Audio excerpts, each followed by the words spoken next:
Un cordial saludo a todos y muchas gracias por permitirnos estar acá. El tema que nos ocupa es básicamente entender un poco acerca de la relación que tenemos entre trombofilias hereditarias o primarias o congénitas y los resultados adversos en el embarazo. Básicamente el interés de este tema está fundado en que las trombofilias son una condición que van a ocasionar patología y patología evidente que se va a medir por alteraciones tales como infartos, tromboembolismos, accidentes cerebrovasculares y tienen una incidencia que no es despreciable, que va de 1 a 3 y por supuesto ocasiona morbilidad y mortalidad, de tal manera que son parte importante y ocupa el segundo lugar, de acuerdo a los datos de la OMS, para trombosis venosa en un 14.9 en primer mundo. La trombofilia es una enfermedad multifactorial, quiere decir esto que va de la mano con factores que son de tipo genético, pero que tiene que ver mucho también con lo ambiental y también es compleja. Inicialmente se pensaba que era una condición que tenía una herencia mendeliana simple, pero a medida que se avanza en el conocimiento de estas condiciones, pues se ve que influyen y participan diferentes genes y hay muchos polimorfismos que van a ocasionar que lo que está regulado genéticamente no va a ser la enfermedad en sí, sino tener una mayor o menor predisposición a tenerla. Y de acuerdo a los exámenes que hacen los genetistas, exámenes que pueden ser de ligamiento, el ligamiento se refiere a que hay seguimiento y cosegregación por familiares o de asociaciones, ya pueden encontrar y tamizar los diferentes cromosomas y pueden marcar los genes que están comprometidos en las diferentes causas de trombofilias. Y ven ustedes que todo lo que tiene que ver con la coagulación y ocasiona aumento en esos factores va a ser potencialmente de riesgo de trombofilia. Con relación a la incidencia de estas alteraciones, en la población general las prevalencias son muy bajas y eso es una dificultad importante en el sentido que para tener Ns importantes para trabajos, pues no son muchos, como vamos a ver más adelante. De manera que pues encontramos que no hay un muy buen número de trabajos con buen poder para poder hablar con más bases en esto.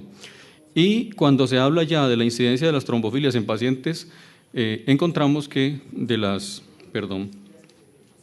más importantes tenemos la deficiencia del factor 5 de Leiden, que es de las más frecuentes, junto con la mutación del gen de la protrombina y también con la deficiencia de la antitrombina, que es la más potencialmente riesgosa en el sentido de ser trombogénico. De manera que las causas de trombofilia genética se pueden, si queremos, organizarlas y decir que hay factores genéticos que ya están establecidos, los tenemos acá, son los más conocidos, los que siempre trabajamos, otros no tanto y otros que están indeterminados. Es una lista bastante importante.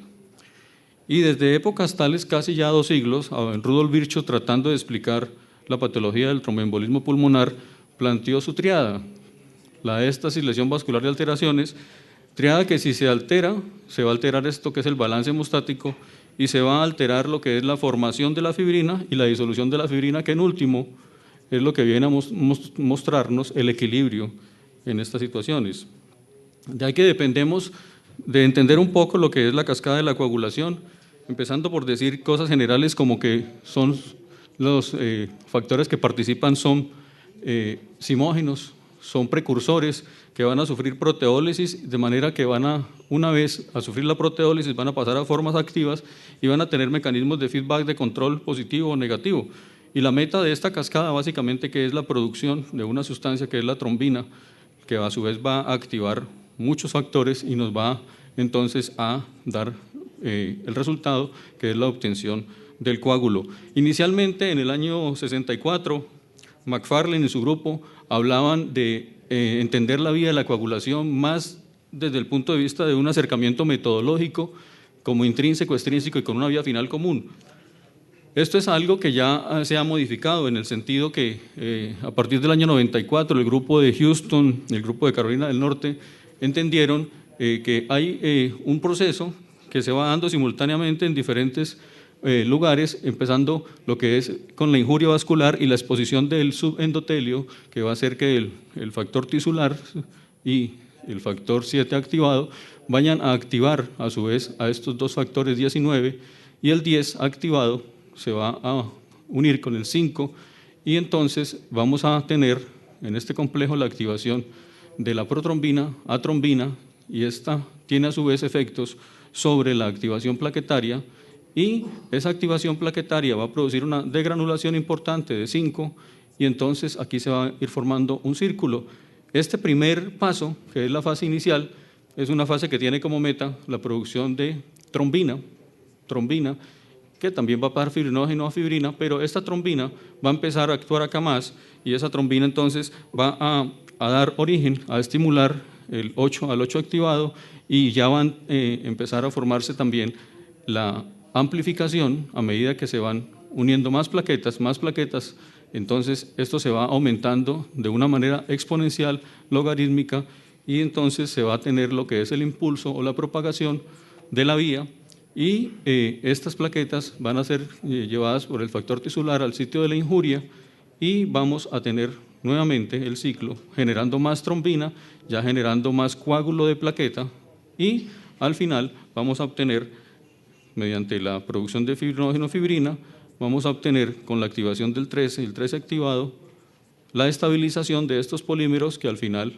pues nos van a formar el coágulo de fibrina, y diríamos de una forma más bien resumida que la primera fase es esta fase cuyo objetivo es trombina, la segunda fase de amplificación participa la plaqueta, y la tercera fase es una sumatoria de todo esto, y que va a estar propagándose y va a tener como final resultado el coágulo de fibrina. Hay unos inhibidores naturales de la coagulación que van a contrarrestar esto. Estos inhibidores se modulan, se contrarregulan, y van a regular muchos de estos factores, y son importantes porque muchas de las personas que tienen trombosis venosas por debajo de 45 años tienen deficiencia de estos factores. Entonces, esto es lo que ilustra el sistema anticoagulante. El sistema anticoagulante básicamente está dado por los que están en rosado. ¿Sí? Aquí básicamente la trombina está mediante un receptor para proteína C, activando la proteína C con su cofactor, y van a degradar al factor 5. Si este factor 5 tiene cambios genéticos, es lo que vamos a ver como la mutación del factor 5. ¿Sí? Entonces, al activarse esto, esta vía es una vía inhibidora de la coagulación, lo mismo que la antitrombina es inhibidora sobre el 10, y la antitrombina es inhibidora sobre la trombina, por supuesto. La proteína Z es inhibidora también sobre el 10, y este factor también es inhibidor sobre el factor tisular. Entonces, acá vamos viendo la complejidad. Esa es la parte de la anticoagulación, y viene otra más, que es la parte de la fibrinolisis. Una vez que está formado el coágulo de fibrina, pues hay que remover ese coágulo y recambiar las proteínas. Entonces ahí forman parte importante este precursor, que es activado por esto, que es el activador del plasminógeno tisular, o este activador que es de tipo uroquinasa, a formar plasmina, y esta plasmina nos va a tomar los polímeros de fibrina que están acá, y los van a sacar en fibrinopéptidos. A su vez, la trombina con trombomodulina van a producir también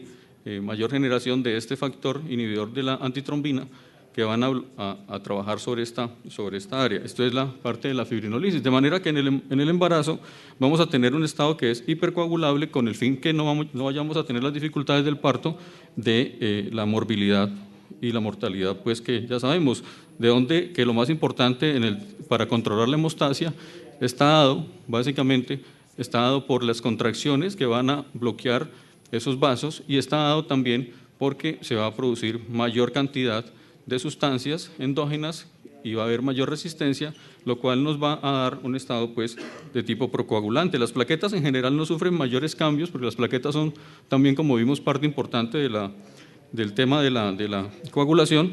Básicamente que hay, en general esto no cambia, hay mayor liberación de sustancias vasoactivas e incremento en la agregación con liberación de estos factores que van a dar un poco más. Viéndolo de otra forma, esta flecha me indica que en esta proporción se elevan mucho más estos, se elevan menos estos.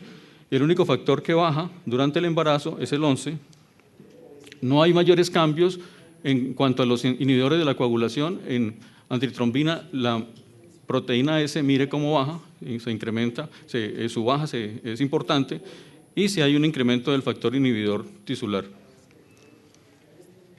Con relación a la fibrinolisis, ustedes ven que todas aumentan, a excepción de este que es el inhibidor, lo cual quiere decir que favorece nuevamente la recanalización, y todo lo que son los marcadores bioquímicos de la actividad de trombina aumentan, y en especial aumentan a medida que va aumentando la edad gestacional. Y cuando nace, ven cómo nuevamente caen y se van regulando. Entonces, también la serie de cambios que se dan en el parto, básicamente que van dados a un aumento en la coagulación y a un aumento en la fibrinolisis, pero se mantiene un equilibrio y al final no hay disfunción orgánica. Sí hay consumo de todos los factores que hemos mencionado, y posteriormente al nacimiento mejora lo que es la fibrinolisis y pues lo que ya habíamos subrayado para prevenir. Con relación al puerperio y los cambios hemostáticos, podemos decir en general que hasta unas 12 semanas se va a dar la diferente normalización de todos estos factores que se han alterado, pero que la fibrinolisis está en 24 a 48 horas, equivalente al estado de no embarazo.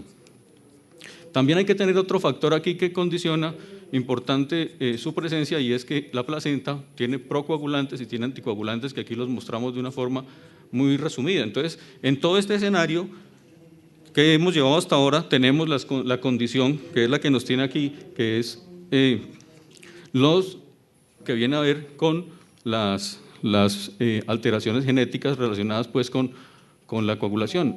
El factor 5 de Leiden, vemos pues hay aquí la mutación que se da, es de tipo autosómico dominante y tiene la prevalencia anotada. El riesgo, si es homocigoto para que se presente la trombosis, es de 25 veces, y lo que nos compete es ver la relación con los eventos obstétricos. Entonces, revisando la literatura, diferentes autores, empezamos a encontrar que con relación a pérdida fetal, si lo partimos en 10 semanas menos o 10 semanas más, con relación a 10 semanas más, los OR han sido importantes, y para menos de 10 semanas no, inclusive hay estudios en fertilización que hablan de protección. Y con el tema de preeclampsia, ustedes empiezan a notar acá que hay ORs diferentes, no hay una uniformidad para preeclampsias no severa, diferente para preeclampsia severa, y ha sido diferente con relación a los análisis que se han hecho con el tiempo. Entonces, inclusive el estudio de Montreal no mostró mayores asociaciones. El factor 5 con relación a abrupcio, lo pueden ver también, los ORs que se marcan acá están positivos para abrupcio, ¿cierto? Está en la restricción del crecimiento, en el cual básicamente no está mostrando mayor componente. Entonces, en este factor 5 encontramos estas asociaciones positivas con pérdida fetal de más de 10 semanas y 22, y la asociación con el abrupcio. Con relación a la mutación del gen de la protrombina, entonces tenemos acá anotado las características generales de la mutación, su prevalencia, la asociación con la trombosis en el embarazo, y aquí estamos observando también lo que es una falta de uniformidad en los reportes que se dan para pérdida fetal. Igual, para preeclampsia no encontramos mayores asociaciones. En abrupcio, la misma situación con los diferentes autores. Quedan muchos datos, como les decía inicialmente, que se basan en estudios que tienen bajo poder, y son estudios que no nos están mostrando que podamos tener certeza en esta condición. Otra es la hiperhomocistinemia. La hiperhomocistinemia lo han asociado con abrupcio, aquí están los datos en los metaanálisis. Es muy débil la asociación que tiene con restricción, aquí están los diferentes autores, y no lo asociaron con preeclampsia, aunque hay estudios de más pequeño poder, menos número de pacientes que sí lo pueden mostrar la asociación. Con la deficiencia de la proteína C, carecemos de todavía más estudios que nos puedan dar mejor información, y ustedes ven que lo encontramos acá con un estudio que es retrospectivo con mayor asociación para preeclampsia. Y hay una condición, y es que hay neonatos que presentan púrpuras neonatales fulminantes, y pues en eso siempre hay que interrogar esta condición La proteína S, la deficiencia de la proteína S, 130 clases de mutaciones. En cuanto a las deficiencias, siempre hay que considerar si son totales o son funcionales. En cuanto a eso, lo clasifica como 1 o como 2. Y con relación a la proteína S, sí encontramos más asociación con las diferentes condiciones. Y es así como encontramos asociación con proteína S y pérdida fetal. Los datos son limitados en cuanto a preeclampsia y restricción, y vuelve a jugar acá la púrpura neonatal, en la cual puede aparecer. El déficit de antitrombina 3 estamos todavía más limitados en los trabajos. Sí encontramos que hay asociación con mortinatos mayores de 28 semanas y posiblemente con menos de 28, pero aquí pues falta tener más evidencia. Con relación a la deficiencia de la proteína Z todavía es más difícil. Estamos con pocos trabajos, con pérdida fetal. Y la sobreexpresión del inhibidor del activador del plasminógeno, entonces igualmente tenemos una asociación que es incierta. En resumen, sí tenemos asociación para el factor 5 de Leydig con pérdida fetal, sí con abrupcio, no con pérdidas de menos de 10 semanas o con restricción o preeclampsia. En la mutación del gen de la protrombina no tenemos certeza. En hiperhomocistinemia sí tenemos con abrupcio, es débil en estas otras condiciones. La proteína C se asocia con preeclampsia, la S se asocia con pérdida fetal, con preeclampsia, está limitada, no tenemos datos confiables para acá, y con antitrombina tenemos con mortinatos. Con relación al tamizaje para trombofilia, entonces hay que considerarlo si los pacientes tienen historia de trombosis personal o familiar. Este es el nivel de evidencia. No en la población general, no recomendado con antecedentes adversos gestacionales. ¿Y qué es el tamizaje? Es la reacción de cadena de polimerasa para el factor 5 de Leydig, la reacción de cadena de polimerasa para la mutación del gen de protrombina, o medir los niveles de homocisteína en ayuno, o medir la actividad de estas proteínas. Estos son realizados, este tamizaje, en las siguientes condiciones. Primero, pues no embarazadas, no terapia hormonal, no anticoagulación y ojalá más de 6 meses después del estado de la TB. Con relación a la condición del riesgo trombogénico, hay que recordar que hay unos que tienen más riesgo trombogénico, otros menos, riesgo o potencia.